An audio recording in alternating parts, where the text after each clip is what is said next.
Welcome back, beautiful people, to another beautiful edition of Inside the Trenches on ESPN New Orleans. We're Nola. This is our day 2 here. We're having a great time right across the street from the convention center. We've been having folks flowing in and out. A great time here in New Orleans. I want to thank our next guest for joining us on the show. Our next guest is from Memphis, Tennessee. That's right up 55. She took a south ride down here to New Orleans and doing her thing, singer-songwriter Angela Blair. Angela, welcome to the show. Thank you for having me. So singer-songwriter, you made your way down here to Louisiana to boot, baby. How long have you been involved in music, and what made you become a songwriter? I've been involved ever since I was a little girl. I grew up singing in church. A lot of my family, they sing. I have great musicians in my family.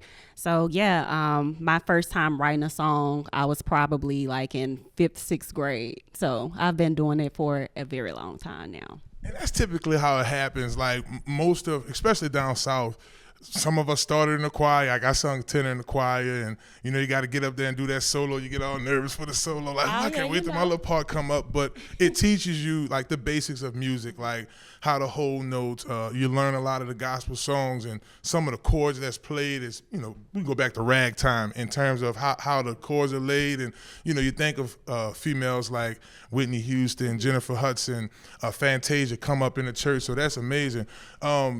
Now, as far as the Memphis influence, I think when I think of Memphis, the first I was telling you off air, think of Glorilla, Yo Gotti. Oh, yeah. So you have that side as well. So what was that influence for you, like coming up early?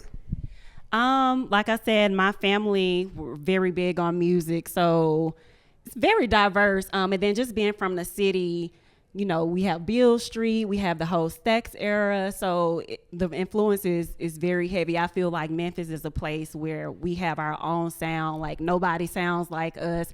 Everybody wants to come to Memphis because of our music and our culture, so I feel like all around the world, we have a large impact in the world in general from our music just alone. Yeah. Y'all hear I talk about y'all food too. Oh yeah, our food busting, especially our barbecue. A lot of people love our barbecue. Y'all always come to barbecue. And we have the best wings ever. So nobody has. We have the best wings, but overall we have really, really good food. Soul food. Like if you want a good Southern home cooked meal, Memphis. Yeah. Okay, I'm with you. You know what? I had a couple of layovers in Memphis. I tried y'all airport food, and even it was good. So I know if the airport food was good. You're going to do something more than airport food. Okay, then. Well, next time you come down to New Orleans, go on, bring a plate. Go on, furl that thing on up. Come on, bring it down.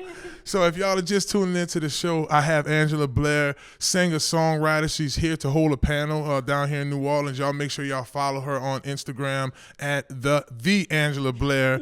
Be sure to follow great content. She has a little picture up from this, and she's been doing her thing, and I really appreciate that. So talk to our viewers about your panel, adaptive music. What is it? In your business order, or however that goes, y'all slogan. I'm paraphrasing here, but talk to us about adaptives and what y'all going to do here today. Okay, so I'm going to try to go through it really fast because the company, it has several entities underneath the company. So again, I'm in Memphis. The company is called Made in Memphis Entertainment, MIME, M-I-M-E, that's for short.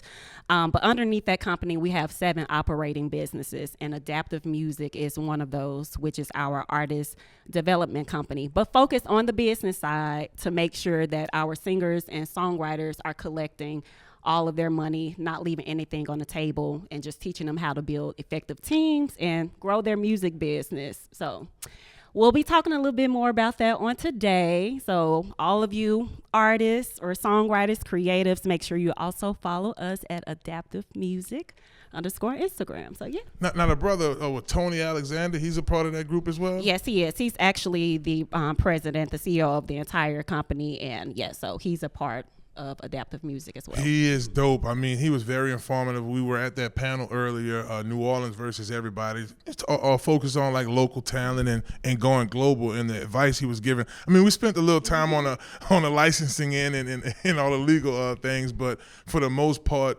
we really focus on the main artists, and the main artists don't have a big lavish budget. I mean, sometimes we can run into like Michael Irvin's son. You know, he grew up in the suburbs, so he could afford it. I don't know if you followed that story, but that's a little funny sidebar. But you know, the average artist don't have a budget like that. So when you look at your artist and you're on the business side of music, what would you say is, like, I guess the two most important things to spend your money on? Because like most of us have regular jobs and we're investing into our sound. Well, for one, marketing is going to be very important for emerging artists anyway, to get themselves out there and get their music out there. Marketing is going to be a big thing. So definitely want to budget for that. And just coming from experience, like, yeah, it can be expensive. So marketing is definitely one. And then I think the next thing that artists should focus on putting their money in is, I would say,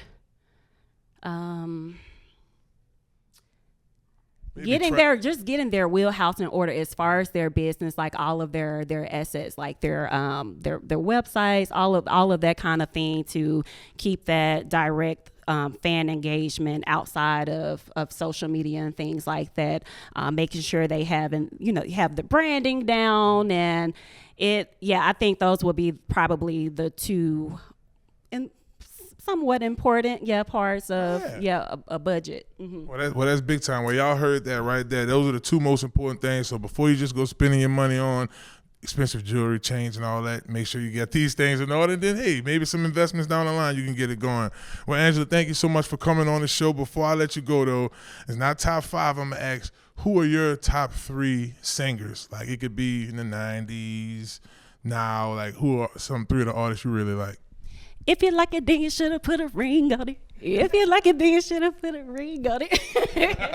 I love Beyonce. I've loved her since I was a little girl. Entertainer. I just got to name 3. Well, I mean, we could go 5 because I know you saw that top. Man, you can go 5. Give me 5. An artist that's been around for a minute, singer songwriter that's now blossoming to her own, like in front of the world. I love Victoria Monet as well. Mm-hmm.